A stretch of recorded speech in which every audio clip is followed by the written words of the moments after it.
Daf Yomi, Tractate, Bava Batra, page 175. A, top of the page with the words Hachanami. Hachanami Adam Asui Shelo Lehashbia Es Atzmo. Here too, with regard to the temple treasury, apply the same principle and say a person is prone to make false statements so as not to make himself appear sated. It is therefore possible that the money was not owed and payment should not be made from the consecrated property. Ki ka'amar Rav Huna Hasam denakat shtara. The Gemara answers, when does Rav Huna say that payment should be made there?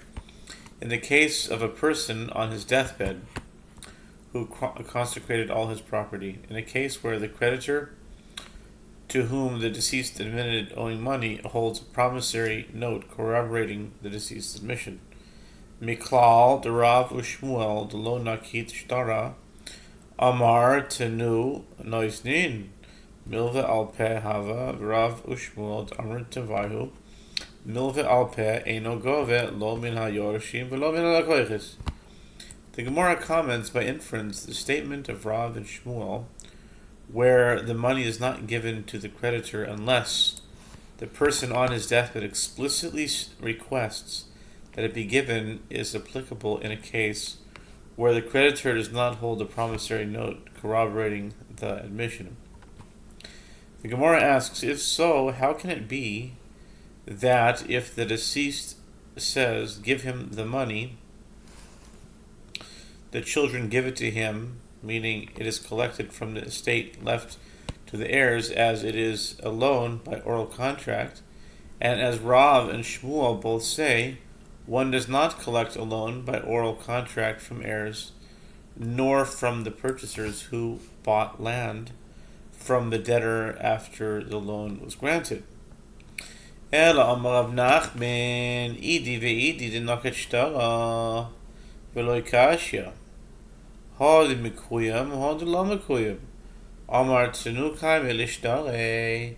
Lo amar tenu, lo kai melishtare. The Gemara gives a different answer to this question. Rather, if Nachman said, both this case and that case are discussing where the creditor holds a promissory note corroborating the deceased's admission. And yet it is not difficult in this ruling of the Rav Huna, the cases where the creditor's promissory note has been ratified by the court. And in that ruling of Rav and Shmuel, the cases where the creditor's promissory note has not been ratified by the court. Therefore, in the latter case, if the person on his deathbed says, give him the money, he has, in effect, ratified the creditor's promissory note. And if he did not say, give him the money, he has not ratified the creditor's promissory note. Omar Rabo, Shriv Mira, Sheomar Mone Leploni Biodi, Viamar Yosoimin Pra'anu, Ne'emonin. Tunuman Leploni, Viamar Yosoimin Pra'anu, En Ne'emonin. Rabba says that in the case of a person on his deathbed who says, so-and-so has 100 dinars in my possession, and the orphans who inherited his property subsequently said, we repay the debt, they are deemed credible. But if the father said, give 100 dinars to so-and-so, as I owe it to him, and subsequently the orphan says, we repaid him the money, they are not deemed credible. We are not deemed credible. But if the father said, Klape laya ipcha mishtavra omar tnumane kevan de paska vuhon la milasa ikla memo de pare model ployim biadi kevan de lo pasaka vuhon la milasa ikla memo la pare. The Gemara objects, isn't it the opposite? Klape laya. The opposite is more reasonable. If the father says, give 100 dinars to so-and-so, since their father stated the matter assertively, as he gave an explicit directive, it could be said that the heirs repaid the money. But if he said, so-and-so has 100 dinars in my possession, since the orphan's father did not say the matter assertively, it could be said that the heirs did not repay the creditor. Ela Yitmar Hachi Yitmar Shriv Miram She'amar Man Leploni Biyadi V'amar Yisaimin Chazar V'amar Lanu Abba Parati Ne'eman in my time Idikore mitka tanu man leploini avi amrisami chazarvam abaparati ein ne'emanin. The Gemara reformulates Rabba's statement. Rather, if Rabba's statement is stated, it was stated as follows. In the case of a person on his deathbed who says, so-and-so has 100 dinars in my possession, and the orphan subsequently said, after his admission, father retracted his words and said to us, I repay the debt. They are deemed credible. What is the reason for this? At first, the father had forgotten, but subsequently he remembered repaying the debt. But if the father says assertively, give 100 dinars to so-and-so, and the orphan subsequently said afterward, father retracted his words and said, I repay the debt, they are not deemed credible. The reason is that if it is so that the father repaid the debt or was uncertain about the matter, he would not say with such assertiveness, give the money to him.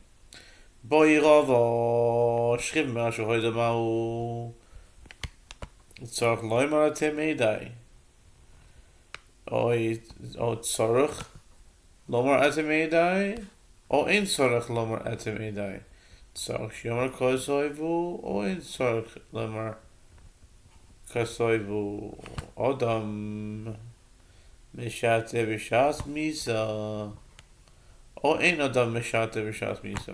Rava raises a dilemma with regard to a person on his deathbed who, upon hearing someone's monetary claim against him, admitted owing him the money. What is the halacha? Is it required for him to say to two people, "You're all witnesses," as it is usually necessary in order to prove that an admission is stated in earnest and not in jest, or is it perhaps not required for him to say, "You are my witnesses," since he is a person on his deathbed whose instructions are generally binding? Is it required that he say to two people, write my admission in a document, as it is usually required, or is it not required for him to say, write my admission in a document? The issue in question here is, does a person sometimes jest at the time of death? They say mashata, it's like shaita, being silly.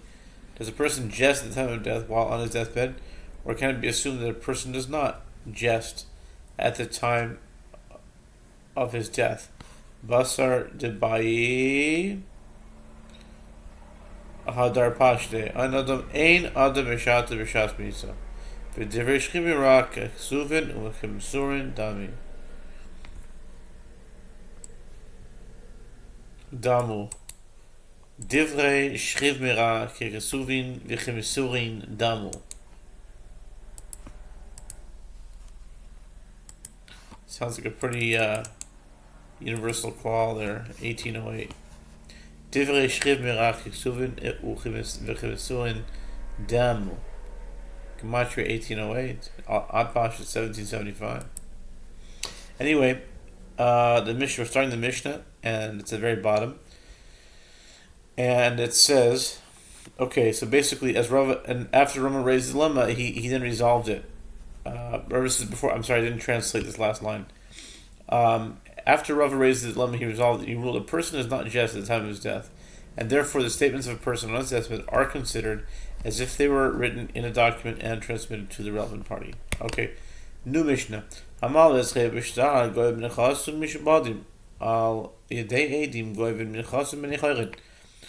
Mishnah says one who lends money to another by means of a promissory note can collect the debt from lien property that has been sold to others by the debtor after the loan was granted. One who lends money by means of witnesses without recording the loan in a promissory note can collect the debt only from unsold property.